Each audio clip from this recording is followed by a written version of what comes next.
السلام عليكم. كنتم لاباس بكم؟ بحال لاباس كنتمنىكم تكونوا لاباس بكم. اليوم غنحضر لكم البقولة. انا غنوري لكم طريقه البقولة الشمال.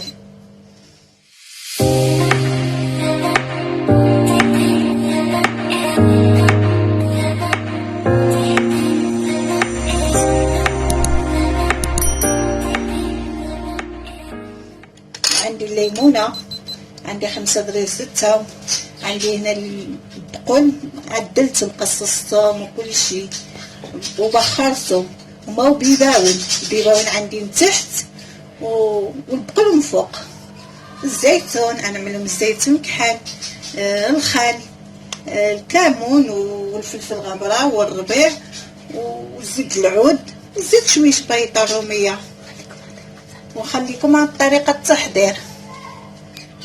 انا من الفلفل الغبره مغروفه عامره، غنزيد شويش. انا نعمل الكمون،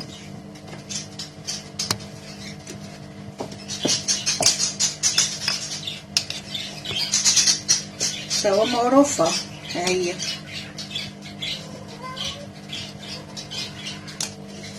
نعمل الخل،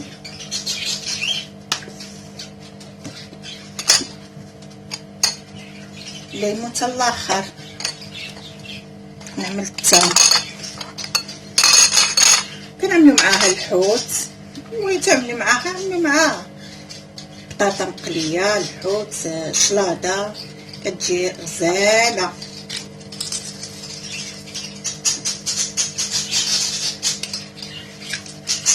غادي نعمل الربيع،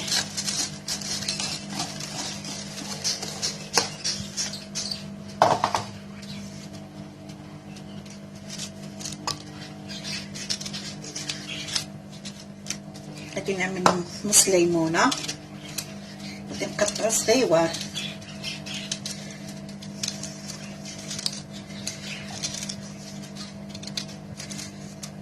كتجي حامضه غزاله.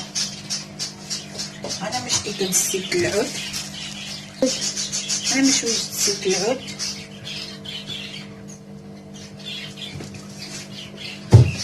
عاد نعمل زيت بيضه.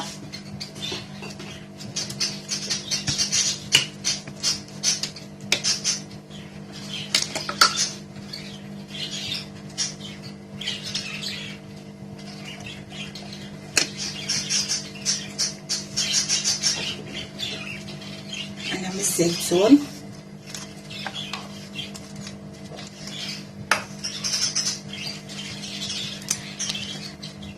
نعمل حراق، وغادي نعمل تشحر. هاي تشحر هادشي، عاد نعمل ها هي كيفاش جات. دابا غادي نزوقها بالليمون،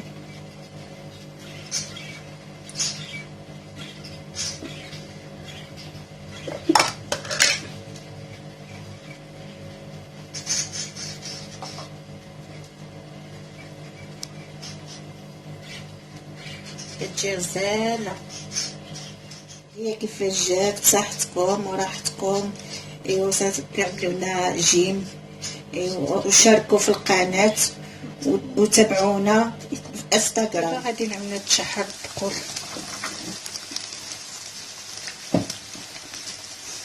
هادي يباون.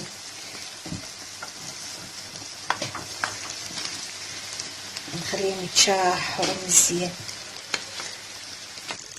دابا غادي نعمل الملح، حيت ما عملتش قبيله الملح. دابا غادي نعملها حيت هما مطيبين بالملح. غنحركهم مزيان وغنخليهم يتشحروا.